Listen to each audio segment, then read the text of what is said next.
Hello aspirants, welcome to winner choice IAS academy. இன்னைக்கு கிளாஸ்ல பண்டைய தமிழகமும் அகழ்வாய்விடங்களும் தான் பார்க்க போறோம். அதுல ஃபர்ஸ்ட் கொற்கை. இது தூத்துக்குடி மாவட்டத்தில் அமைந்துள்ளது. சங்க காலத்தில் கொற்கை ஒரு முக்கிய முத்து குளிக்கும் துறைமுக பட்டினமாக இருந்துள்ளது. இங்கு கிபி 300-200ஆம் நூற்றாண்டை சேர்ந்த தமிழ் பிராமி எழுத்து பொறிக்கப்பட்ட பானை ஓடுகளும் அடுப்பு கறி துண்டுகளும் கண்டுபிடிக்கப்பட்டுள்ளன.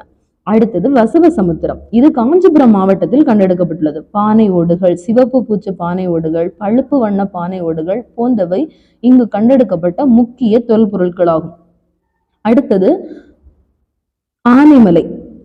இங்கு கத்தியின் கல்முனை பகுதியும் கருப்பு சிவப்பு வண்ண பானை ஓடுகளும் பெருங்கற்கால ஈம பானைகளும் ஈம சின்னங்களின் வகைகளும் கண்டெடுக்கப்பட்டுள்ளது. அடுத்தது கரூர். அகழாய்வில் செங்கற்களால் பாவப்பட்ட தரைப்பகுதியும் வடிகாலுடன் கூடிய அமைப்பும் கண்டெடுக்கப்பட்டுள்ளது. மேலும் தமிழ் பிராமி பொறிக்கப்பட்ட பானை ஓடுகள், ரோமானிய காவசு போன்றவை குறிப்பிடத்தக்க தொல்பொருட்களாகும். பனையங்குளம். இது தருமபுரி மாவட்டத்தில் அமைந்துள்ளது. இங்கு பானை ஓடுகள், செங்கற்கள், சுடுமண் தொல்பொருட்கள், மேலும் கிபி 800ஆம் நூற்றாண்டை சேர்ந்த சுடுமண் உருவ தொல்பொருட்களும் கண்டெடுக்கப்பட்டுள்ளது. அடுத்தது நெக்ஸ்ட் கிளாஸ் நம்ம இது ரிலேட்டடா இப்போ ப்ரெசண்டா அகழாய்வு மேற்கொள்ளப்பட்ட இடங்களும் பார்ப்போம். இப்போ இது முன்னாடியே மேற்கொள்ளப்பட்ட அகழாய்வு இடங்கள் பத்தி டீட்டெயிலா பார்த்துட்டு இருக்கோம்.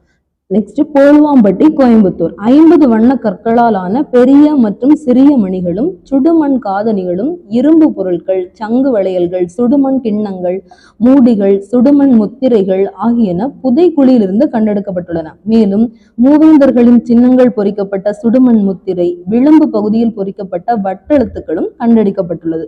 இது 700ஆம் நூற்றாண்டை சார்ந்ததாக கருதப்படுகிறது. அடுத்தது கோவலன் பொட்டல். இது மதுரை மாவட்டத்தில் அமைந்துள்ளது. சிலப்பதிகாரத்தின் நாயகனான கோவலன் கொல்லப்பட்ட இடமே கோவலன் பொட்டல் என்று அழைக்கப்படுகிறது. இங்கு பெரிய முதுமக்கள் தாளிகள் 3 கண்டெடுக்கப்பட்டுள்ளன. மேலும் சதுர செப்பு காசு ஒன்றும் கண்டெடுக்கப்பட்டுள்ளது. காசின் ஒருபுறம் மீன் உருவம் பொறிக்கப்பட்டுள்ளது குறிப்பிடத்தக்கதாகும். மீன் உருவம் குறிப்பது பாண்டியர்கள். நெக்ஸ்ட் கங்கை கொண்ட சோழபுரம். இது பெரம்பலூர் மாவட்டத்தில் உள்ளது. சோழர்களின் 2ஆம் தலைநகரமாக சிறப்புற்று விளங்கிய இடம் இது. மேலும் இங்கு 2 மதிர் சுவர்கள் இந்த இடத்தின் அரணாக விளங்கியுள்ளது. அடுத்தது கண்ணனூர். இது திருச்சி மாவட்டத்தில் உள்ளது. சிவப்பு வண்ண பானை ஓடுகள், சீன பானை ஓடுகள், சுடுமண் மணிகள், கண்ணாடி வளையல்கள், அதிக அளவில் இரும்பு ஆணிகள் மற்றும் மத்திய காலத்தை சேர்ந்த கூரை ஓடுகள், கண்ணாடி வளையல்கள் இவை கிபி 13-14ஆம் நூற்றாண்டை சார்ந்ததாக கணக்கிடப்பட்டுள்ளது. அடுத்தது பழையாறு. இது கும்பகோணம் மாவட்டத்தில் உள்ளது. மத்திய கால சோழர்களின் 2ஆம் தலைநகரமாக இந்த பகுதி இருந்துள்ளது. பெருங்கற்கால தாளிகள், கண் சிவப்பு வண்ண பானை ஓடுகள், மத்திய காலத்தை சேர்ந்த சிவப்பு பானை ஓடுகள், பீங்கான் ஓடுகள், சங்கு வளையல்கள், கண்ணாடி வளையல்கள் போன்ற பொருட்கள் இங்கு கண்டெடுக்கப்பட்டுள்ளன. அழகன்குளம், ராமநாதபுரம் மாவட்டம். அகழாய்வில் தமிழ் பிராமி பொறிக்கப்பட்ட சிவப்பு நிற பானை ஓடுகளும் 100க்கும் மேற்பட்ட மத்திய தரைக்கடல் பகுதியை சேர்ந்த ஓடுகளும் தமிழ் பிராமி பொறிக்கப்பட்ட பானை ஓடுகளும் கண்டெடுக்கப்பட்டுள்ளன. இது கிபி 100ஆம் காலத்தை சார்ந்ததாக குறிப்பிடப்படுகிறது. மேலும் மணிகள், 3 ரோமானிய காசுகள். இந்த ரோமானிய காசு ஒன்றில் ரோமானிய பேரரசின் தலைப்பகுதியும் பின்புறம் வெற்றி தெய்வத்தின் உருவமும் பொறிக்கப்பட்டுள்ளது குறிப்பிடத்தக்கது. அடுத்தது படைவேடு. இது திருவண்ணாமலை மாவட்டத்தில் அமைந்துள்ளது. பண்டைய காலத்தில் இவ்வூர் மருதராசர் படைவீடு என்று அழைக்கப்பட்டுள்ளது.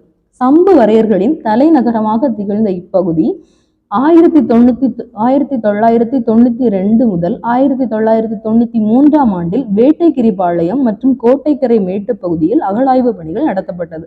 இங்கு குடிநீர் கால்வாய்கள் மற்றும் வட்ட கிணறுகள் முதற் காலகட்டத்தை சேர்ந்தவையாகும். 2ஆம் காலகட்டத்தில் புகைப்பான்கள், சுல்தான் காசுகள், அலங்கரிக்கப்பட்ட சிவப்பு வண்ண பானை ஓடுகள், வளையல் துண்டுகள் போன்றவை கண்டெடுக்கப்பட்டுள்ளன. அடுத்தது திருத்தங்கல். இது விருதுநகர் மாவட்டத்தில் அமைந்துள்ளது. நுண் கற்கால கருவிகளும் மூலக்கற்களும் சேகரிக்கப்பட்டுள்ளது. கருப்பு மற்றும் சிவப்பு வண்ண பானை ஓடுகள், கிண்ணங்கள், குறுகிய மற்றும் அகன்ற வாய் கொண்ட பானைகள் போன்றவை கண்டெடுக்கப்பட்டுள்ளன. அடுத்தது பூம்புகார். நாகப்பட்டினம் மாவட்டத்தில் அமைந்துள்ளது. செங்கற்களை இணைக்க மென்மையான களிமண்கள் இங்கு பயன்படுத்தப்பட்டுள்ளது குறிப்பிடத்தக்கது. இவ்விடைவெளி ஆற்று நீர் வந்து செல்வதற்காக அமைக்கப்பட்டிருக்கலாம் என்று கருதப்படுகிறது. பனை மரத்துண்டு, இலுப்பை மரத்துண்டு 4 மூலைகளில் செங்குத்தாக நடப்பட்டுள்ளது. அடுத்தது மாளிகை மேடு. கடலூர் மாவட்டம். கருப்பு மற்றும் சிவப்பு வண்ண பொறிக்கப்பட்ட பானை ஓடுகள் மற்றும் மண் பானை ஓடுகள், சிவப்பு பானை ஓடுகள் போன்றவை குறிப்பிடத்தக்கவை. இவை இந்த பகுதியில் கிமு 300 முதல் கிபி 1300 வரை மக்கள் வாழ்ந்திருக்கலாம் என்று குறிப்பிடப்பட்டுள்ளது.